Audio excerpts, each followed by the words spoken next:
Everybody, welcome to the Commissions and Cashflow Show. I am your host, Andrew Lasky. Today we have an amazing guest, Max Weisenberg. Max, welcome to the show, brother. Thanks for having me. Super excited, Drew. I'm looking forward to this. Yeah, let's get into it. Awesome. Now, Max, you are in the digital advertising industry. You specifically focus on working with medical practices. Tell the audience a little bit about your background, where you got started and where you are today. Yeah, absolutely. So let's start at the beginning. I grew up Long Island, New York, played sports my whole life. Was fortunate to play Division I lacrosse, attended Bryant University. If you were to ask me up into my junior year of college, what do you go to school for? I probably would have said lacrosse, right? And people would say, no, what's your major, right? I was just kind of the way that I was wired. So then I said, wow, I got to figure out after I graduated what I want to do. Lucky enough, it turned out Bryant was a great business school, top business school where I learned a lot. And a bunch of people recommended to me, why don't you try out sales, right? So my first sales job, Varonis, data security software. I said, let me give this a shot. I started as an SDR. So I was booking meetings for someone to close the deal. And I'll never forget it. Setting that first meeting was like scoring a goal. I got that rush and that's when I knew, okay, sales is for me. So I was doing really well there, setting records as an SDR, but I didn't love the industry I was in. Data security software is a little boring for me, not hating, right? Just for me personally. Definitely a great industry, could make a lot of money. There's a big need for it. So then I decided to do some research into different industries. Healthcare checked a lot of the boxes. So I went over to a company called ZocDoc. I was working in New York City as an SDR and again, setting meetings for closers. Blew it out of the water there. Set all the records for most meetings completed. Then was promoted to a closing role where I won Rep of the Year, was recruited from a competitor called Patient Pop. They were headquartered in LA. I walked into the interview, the remote office in New York, thought I was interviewing to work in New York in that office. The VP of sales walked in with 8 laptops, 15 minutes late to the interview, said, I just got rid of everyone. I want you to move out to LA. I was 25 at the time, couldn't think of a reason not to take a shot, sent a box out of clothes to LA, was sleeping in a studio apartment on my buddy's couch. I was probably the 15th employee. ZocDoc and Patient Pop both took off to billion-dollar valuations, which I was a part of, and I learned a ton. Was Rep of the Year at Patient Pop, went into management, and I learned a lot, right? But I tell a lot of people this story. It wasn't necessarily learning what worked at these companies, even though I did learn a lot that helped my career, but I would argue learning what didn't work and finding solutions to those problems was more important and what got me to where I am today, which is I started my own business. My partner, Ryan, who you know very well, we started about 4.5 years ago. And it was that learning what didn't work and finding solutions. And we offer a very unique marketing service. And we got some big partners in the space, as you know, Alma, BTL. Those were our 2 biggest. And business is booming. It wasn't always that way, which I'm sure we'll get to in a few minutes here. Definitely some ups and downs, but stuck with it, and it's paying off big time. Doctors are notorious for being a tough crowd. I mean, getting their attention is very difficult. Tell us how you did that. Was that through cold calling? Was that through cold email outreach? Were you going to a lot of trade shows? How did you get their attention to then set up those calls for the closers? Yeah, absolutely. Really good question. I mean, try getting your own doctor on the phone, right? Good luck, right? So my job was getting past what we call gatekeepers, receptionists, getting the doctor on the phone to set a meeting for somebody else to close. I would drill it down to 2 things, credibility and relevance, okay? And I'll explain. So I would find a provider that we work with, usually a primary care provider, right? We worked with all different specialties. And I would call orthopedic surgeons, OBGYNs, dermatologists, etc., right? Primary cares refer to all those specialties. So when I called these practices to build credibility and relevance, let's go with OBGYN, for example, that I was calling. You got to sound super local, right? So the credibility piece. Hey, I'm calling. I work with Dr. Smith, the primary care right around the corner on Jones Road or whatever it may be. I'm calling to speak with Dr. Smith about getting more pregnancy patients in the doors, right? Why? Because that's how OBGYNs make money, right? That's what they want to hear about. So name dropping, we would call it, right? Somebody who would typically refer patients to them that they probably already know that we're working with. And then talking about whatever specialty it is, being very specific, but the service that makes them the most money. And then being assumptive, right? So I would say things like, can you do me a favor? Let Dr. Jones know I'm on the line. Thank you. And just sit there silent. And you'd be shocked. They would go get that provider on the phone. And then you had 20, 30 seconds to build value to set that meeting for the account executive or the closer. But I knew there was things that I could control and couldn't. The number one thing that I could control was my activity. I was making more dials than anybody else, right? So that means I had more at bats, more opportunity to set meetings. That's awesome. So let's talk about that 20 to 30 seconds that you had with the doctor once you got them on the phone. Were you presenting more about the pain or about like the opportunity that you have for them if they gave you a meeting or an extra 5 minutes or so? Yeah. So get that provider on the phone, and there was a very short window to build value, right? So this is going back years. So give me a second to think. I would say something like, repeat the message that I told to the receptionist to build that quick credibility and relevance. And there would be a lot of, well, listen, Max, I have patients. I got to go. Can you call me back? My go-to line was, listen, doc, I'm surprised I got you in the first place. I didn't even expect to get you. How about you give me that 15, 20 seconds right now? And if it's something that doesn't interest you, I don't have to bother you again. Does that sound fair? And if it sounds interesting, I'll let you go and we'll set up a meeting for a later time. And they say, okay, Max, you got 20 seconds, go. Right?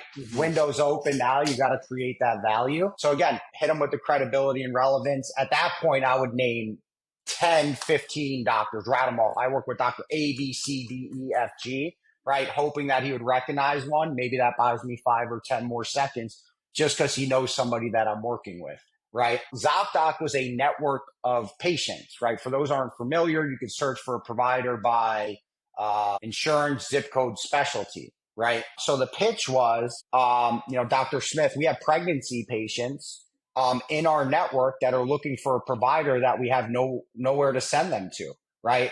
Are you currently accepting new pregnancy patients? Yes. Okay. Right. So get them excited about something that's going to make them money. Hopefully they recognized a bunch of providers that I name drop, and then schedule a meeting for that account executive. It went a lot like that.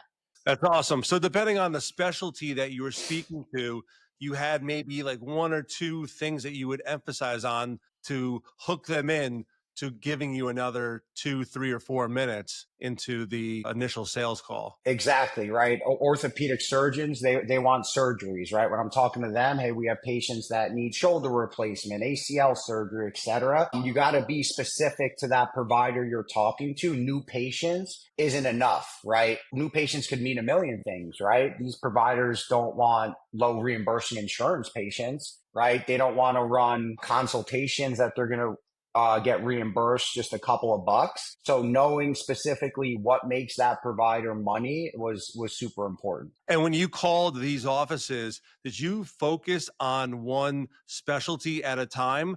That way, you've done all your preparation, you know what type of pain points they have for that specialty. You have then the list of doctors that are in their area. Did you just focus on calling one specialty at a time? That way you could just be more efficient? Yeah, good question. So not necessarily one specialty, but one area. And there's a lot of prep, right? So the night before, right, after hours, I was scrubbing, my first 50 calls, right? And I had my sheet for Dr. X, their specialty, do the research on their website, what 2 services make them the next money, and then boom, go down the list and crank those 50 out. Well, the competition, the other SDRs, they're spending most of their morning prepping, scrubbing their leads, I already had a head start because I'm setting that up the night before. And as soon as office hours open for these providers, I'm ripping dials. Mm-hmm. And now a lot of like pharmaceutical reps or med device reps, they bribe doctors with their time for food, right? Everyone knows the breakfasts, the lunches. Being a digital marketing agency, that's probably a little bit different. I don't know if the margins are as high as the pharma or med device companies, but were you ever able to like leverage a virtual lunch to nail down a time to speak with them? Or was everything that you did just simply over the phone? Yeah, good question. So at ZocDoc, it was over the phone. At Patient Pop, and this wasn't necessarily me driving it, but our marketing team would do a lot of direct mail, right? So whether we'd send doctors things like notepads, right? Little things like that to just call against the direct mail to at least spark the conversation, right? To try to get past that gatekeeper. But I'm very familiar with what you're talking about, but not necessarily excuse me, that I have a lot of experience with. Gotcha. Okay. What are some type of like misconceptions that doctors have in regards to digital marketing? Misconceptions, there's a lot of them. It doesn't work, right? My biggest challenge when I started this business with my partner, and we knew it going in, people have been burnt in the past by marketing, right? And we offer a very, very unique service that we call a concierge service. Okay. And I'll explain what that service is. So remember, and I'm going to say this a lot, right? You get a lot of value out of learning what doesn't work, right? And then finding solutions. So one of the companies I worked for, we partnered with a device company before I started my own business. And we did paid social media advertising, okay, lead generation. And I would get phone calls every single day from the provider. These providers were upset. Hey, Max, these are the people that bought the device and then our marketing was included. And the conversation would go something like this. Hey, Max, I got a mortgage payment in my back room, right, to purchase these devices. The device company told me your marketing was going to work. It's been 2 months. Nobody came in. What the heck is going on? My manager would tell me to show them the dashboard. Okay. And this is what my competition does now. The dashboard was filled with fluffy nonsense. Things like, we got you 60 leads in 60 days. So all that means is 60 people saw the advertisement. They put in their name, their cell phone, their email address. And then that information was typically emailed to the provider or somebody at the office. Jane Smith is interested in skin rejuvenation. Good luck, get him in the office. Or we would say things like, no, the ad's doing really well. It got 10,000 clicks, hits, views, impressions. At the end of the day, the only thing that matters is who came in and who paid, right? So the worst part of the job was pointing the finger at these business owners. And I had to do this and saying things like, well, we did our job. We got you 60 leads in 60 days. How quickly did you call them? How many times did you call them? Did you try texting them? The usual response was, Max, I'm busy running my medical practice. We called in between patients. A couple hours later, sometimes a day later, we left a voicemail. They never answered. These leads stink. I heard this for almost 2 years every day, thinking there's got to be a better way to do this. I'm going to tell another quick 20-second story, and this will all make sense, I promise. I ran the largest inbound marketing team in the country for healthcare. So if somebody Googled medical marketing, a business owner, aesthetic website, a whole bunch of different keywords, they were going to see an ad for the old company I worked for, right? They would put in their business information, which went to the sales team that I trained to call them, get in touch with them, and try to sign them up. So my partner and I thought, wow, wouldn't it be a really good idea to implement this, to provide this for the practice? And here's what I mean. We call it a concierge service. So unlike the competition, just sending leads to everybody and saying good luck, we're going to provide them with an internal sales team, right? My business, we live in the aesthetic cash pay space right now. So we have a team of trained sales professionals, okay? They're familiar with the technology that we're marketing. They've worked at med spas, and we run it like a true sales team, right? Objection handling, listening to call recordings.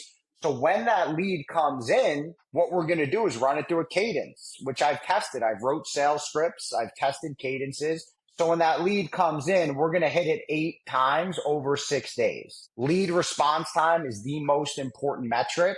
That's where businesses were missing. If you look at the data, every minute you wait after a lead comes in, less likely you're going to get in touch. They're going to come in, they're going to purchase something.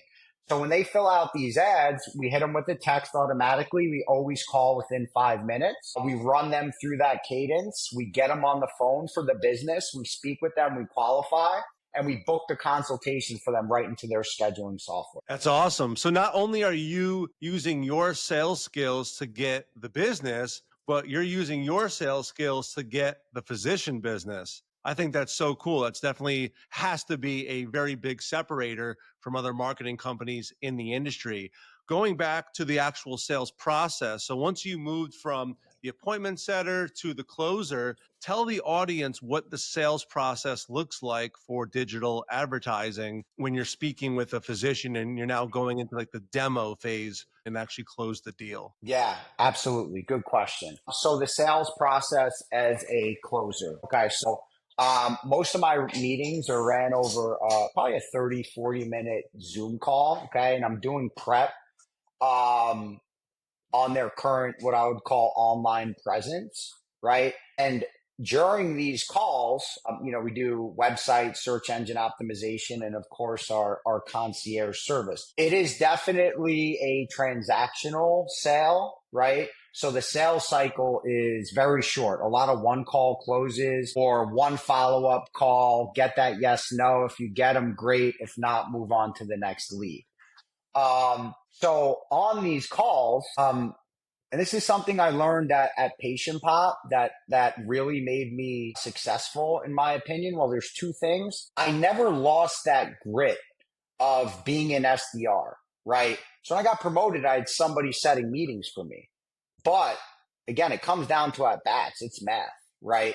So when I was winning rep of the year, I knew that, yes, my close rate was equal to the person who came in second place, right? But I was still ripping those dials, setting my own meetings. So if we had the same close rate, I was going to win because I had more at bats, right? So when we're getting them on the phone, the other reps and what most sales reps, the way that they sell is what I would call future looking. Hey, we're going to get you a bunch of new patients. We're going to get you a bunch of new patients, but they've heard that pitch before, right? So my pitch is a little bit different, and I strongly recommend this to all salespeople because this will apply to any industry. And what I mean is I would focus on not necessarily future looking new patients, but what is the opportunity cost of doing nothing, of you not moving forward with our marketing, right? And I'll give you some examples. SEO, right? All the data points that people are going to Google to find medical providers, cash pay services. So I would get the doc to understand that and he would agree. And he's not on the first page of Google. So I would ask him, Doc, do you think you're missing out on just a couple, knowing that 90% start their search online and you're invisible? Would you agree that you're missing out on just a couple patients a month? Yeah, Max, I would agree with that. Okay, check that box. Let's talk about reviews. And I'd show them data. You got to educate, right? You can't make assumptions that they're familiar with what you're selling. Doc, do you think patients read reviews, that they influence decisions? If they say yes, great. If they say no, I'm pulling up an article showing them the percentage of patients that go to look at reviews before making a decision. So you got to check that box before you get into why reviews are important. If they don't believe they're important and you just jump into it, you got to pump the brakes, right? Yep. So they agree that it's important. Okay. I show them data to support that. Okay, Doc, your reviews aren't great. Do you think you're losing a couple patients a month with your reviews the way that they are? Yes. And I would take them through each of our services in a similar pattern. And by the end of the call, when I show them the price, it's not we're going to get you 1 million new patients. They've heard that pitch. It's, Doc, I would argue you told me you're losing a few patients because you're not showing up in search. You're losing a few patients because your reviews aren't reflective of your practice or they're not as good as they should be. So I would argue it's costing you more money to do nothing. It's cheaper to go with our service and pay the monthly fee than it is to do nothing. And when I figured that out, It was a different approach. It was a fresh pitch. I saw my close rate skyrocket. While you're going through and you're telling them the different avenues as to what could be giving them that problem, you're doing like little mini check-ins to get their buy-in so that when it comes to the end of the presentation and you're presenting your solution, you're including all of the things that are important to them. It's actually costing them more money to not move forward with you and actually solve their issues. That's awesome. So because you are a mostly one call close type of sale, what are some common objections that you guys get in digital advertising? Good question. Common objections, price, right? It's going to be price. Now there's two ways to handle this with those check-ins, right? So that when you get to price, you can revisit those. Well, Doc, you just told me you're losing patients because of that by not doing X, Y, and Z. But the other thing I want to talk about is, and our services are not cheap. It's a premier service that we offer currently, and something that was taught to me at Patient Pop by a gentleman by the name of Kevin Dorsey, KD, most people know him by, big LinkedIn influencer. He taught me, he called it 8-miling someone. And I'll explain, right? I'm sure most people saw the Eminem movie, 8 Mile, right? And if you remember at the end, the rap battle, the final rap battle, right? Where basically he just roasts himself, where he comes out with everything that he thinks the person he's doing the rap battle against is going to say, right?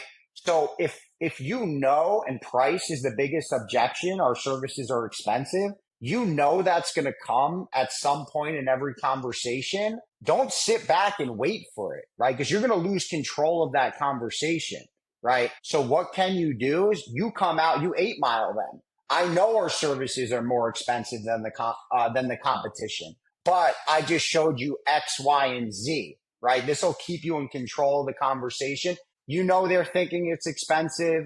Don't sit back. Don't hide from it. So any industry in those common objections, my advice would be to maintain control and you bring up that objection rather than sitting back and waiting for it, because you could quickly lose control of that conversation. Mm-hmm. And Max, now that you're building a very large team, I'm sure you have some reps that are, crushing it. And then there are some that aren't doing as well. What do you think separates the ones that do well from the ones that don't? It's a good question. What separates the ones from do well, the ones that are doing well from the ones that don't? I would say there's the intangibles, which I talked about, right? Like putting in the dials, making the calls, making the outreach. But the successful reps have a desire to consistently want to get better, right? So my door's always open. I mean, we work remote, but the ones that are reaching out to other top reps, reaching out to me, people that have been successful, proactively asking for advice, trying to get better. Those are the ones that are benefiting. And right, if you could get a little bit better each day, right, you're moving in the right direction. So I would say it's the work ethic and then never being content, always wanting more, always wanting to get better. That's awesome. So Max, we're now headed into the final part of our show, which is called the Final Four. This is the same 4 questions that we ask every single guest that comes on the show. Question number 1 is, what is your favorite sales book or your favorite sales movie? Favorite sales book or favorite sales movie? That's a good question. So Never Split the Difference is definitely a book. I don't want to say that's my favorite. I mean, let me turn this around. Coffees for Closers in The Office, Glenn Gary, right? Glenn Ross. We got some Wolf back here, Leo. But those aren't my favorite. I'm a softie. I like the motivational stuff. Tearjerker, Pursuit of Happiness. Will Smith, right? Like, I've seen that movie so many times. It's one of those that, I mean, who watches cable, right? But if it comes on, like I'm dropping what I'm doing, I'm tuning in. Just the story is super motivational and handling adversity and how to respond to adversity. And that gentleman, for those who don't know, went on to have a super poor child. They're sleeping in the bathroom. Like, that scene always got me, but stuck with it. Ultimately, started his own business, super rich. And I can't relate exactly to that story, but I have a story of my own where 2 years into my business, we were failing. We were this close to closing the doors before we turned things around. And starting your own business is not supposed to be easy. If everybody could do it, they would. I'm getting a little bit on a tangent here, but yeah, to answer your question, it would be Pursuit of Happiness. I love that movie. Very motivational. I love that movie as well. I mean, being that I came from the medical device industry, that one definitely hits home. Question number 2, Max,